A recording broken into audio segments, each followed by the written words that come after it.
Next cave is Pandalian, which means dali.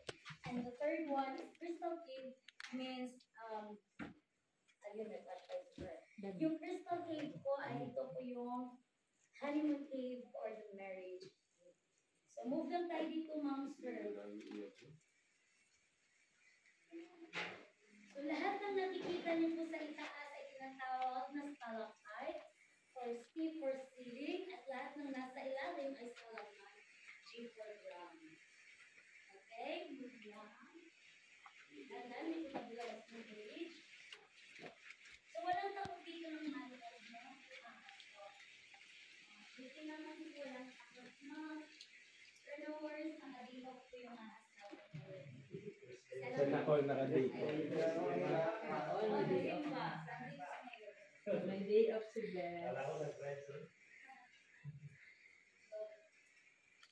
Dito po, ito po yung example na nakontaminate yung katawan. Kasi tayo po ay meron tayong acid sa ating katawan at ito po yung dahilan, nagiging brown po siya. Ayan.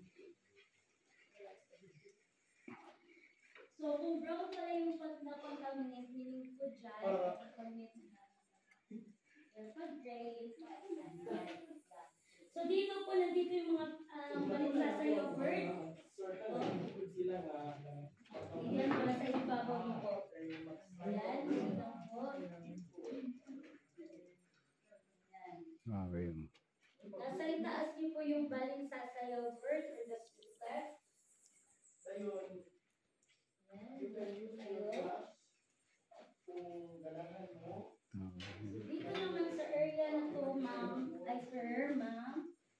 Ibutang tayo na natin sila. Wala magpapalitan